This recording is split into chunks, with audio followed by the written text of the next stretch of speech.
So today, we're going to dive into a really powerful idea from Ruth Allen's book, Weathering. And the central question is this: what if the deep, slow wisdom of the earth could actually teach us how to endure the storms in our own lives? The book kicks off with a feeling that, let's be honest, most of us know all too well. Allen writes, "If we push ourselves too hard, they ache and strain and tear and break." It's that feeling of hitting a wall, that raw, painful experience, both in our bodies and in our minds. And that really leads us to the big question here, doesn't it? What if the answer isn't about pushing harder or just gritting our teeth? What if we could look to the earth for a completely different kind of strength? What if its deep wisdom could actually help us endure? To get our heads around this, we're going to start with what the book calls our human fault lines. It's all about learning to see the incredible strain of modern life through, of all things, a geological lens. See, Allen argues that so many of us are living in a state of overcapacity. We're constantly asking our bodies and our minds to handle a level of stress, what she calls an edge, as if it's the new normal, instead of what it should be, a temporary state that we need to recover from. And you can guess what happens when you live permanently on that edge. It's just like the pressure that builds up along geological fault lines right before an earthquake. Eventually, our bodies just say, that's it, enough.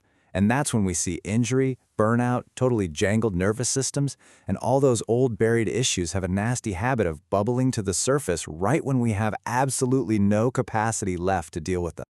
So, where do we find another way?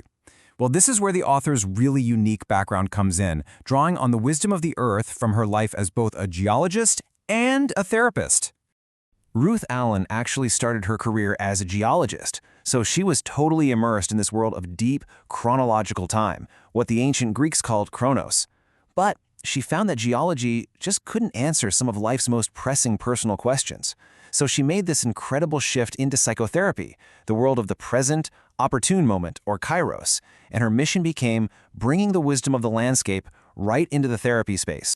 And this brings us to the absolute core concept of the book, weathering.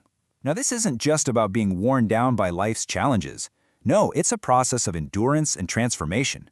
It's all about how we are shaped and, believe it or not, even strengthened by the very storms we have to face. When you start to see your own personal struggles through this vast, incredibly patient lens of geological time, it just changes everything. Suddenly, your challenges become part of a much, much larger story of change and endurance and transformation. Okay, so how do we actually use this idea? Well, the book offers us what it calls lessons written in stone, using geology as this powerful metaphor for our own lives. We're going to look at 3 of the big ones. So, lesson 1. And this one is huge. And honestly, it goes against everything we're usually told. Limits create growth. In our culture that screams no limits all the time, just acknowledging our boundaries can feel like we're admitting defeat. But think about it this way. A cave. It's not just an empty space, right? It's a form of containment. It provides a set of boundaries where new, protected forms can start to take shape, safe from all the chaos happening outside. As Allen puts it so beautifully, the most vivid and complex crystals are formed precisely where there is containment that gives them their shape. It's this amazing reminder that boundaries aren't just restrictions. They are the exact conditions we need for deep, meaningful growth. All right, lesson 2, and this one really hits home for a lot of people. Landscapes can hold what we cannot. The idea here is that the natural world can literally act as a container for our most overwhelming emotions and experiences when we just can't hold them anymore. Allen tells this anonymized story about a client she calls Sarah, who was just constantly feeling stuck, right on the edge of burnout. And by physically walking through a rugged landscape, kind of like this one, she found a space that was big enough to hold all her turmoil. It allowed her to explore it without being totally swallowed by it. And the author just captures this feeling perfectly here. Nature doesn't judge us. It doesn't try to fix us. It just offers this vast, steady presence that can hold our pain when we feel like we just can't anymore. It's a huge gift. And that leads us to our final lesson. And honestly, this one could change how you look at your own setbacks forever. Cracks are where new life begins. We spend so much energy trying to avoid breaking or showing our cracks, but geology tells a completely different story. I mean, think about it. In the natural world, these fault lines and fractures, they aren't just points of weakness. They're what allow the entire system to rebalance itself. They are the little crevices where new life can finally take root, where mineral-rich fluids can flow to create beautiful crystals, and where water can soothe and smooth down all the sharp edges. Our personal cracks, our breaks, can be the very same thing, the necessary openings for real resilience and transformation. Okay, so we've got these amazing metaphors, but how do we bring this into our day-to-day lives?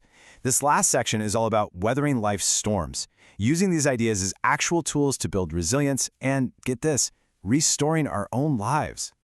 Well, the book gives us 3 really powerful ways to start. First, we can apprentice ourselves to time and start seeing life as this long, slow process of becoming, not just a bunch of problems we have to fix.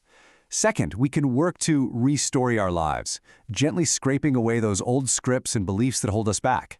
And third, we can find our bedrock, that deep sense of connection to the geology of a place that can ground us no matter where in the world we are. And then there's this incredible concept she introduces called elderhood. And it's not what you think. It's not about passively getting old. No, it's presented as this confident, active process, a stripping away of everything that's non-essential to finally reveal our core purpose, to reveal what we actually came here to do. And you can really see that journey right here. It's this shift from the accumulation and the weight of midlife to the wide-open, revealed landscape of our later years, when we've actively chosen to let things go, to see what truly, truly matters. When you boil it all down, the wisdom of weathering is really an antidote to our culture, which is just obsessed with quick fixes and easy cures. It teaches us that resilience isn't about avoiding the storm or being fixed. It's about endurance. It's about transformation. And it's about recovering the truth of who we are. So maybe the question isn't how do we avoid life's storms, but how can we learn to weather them with the deep, slow patience of the earth itself?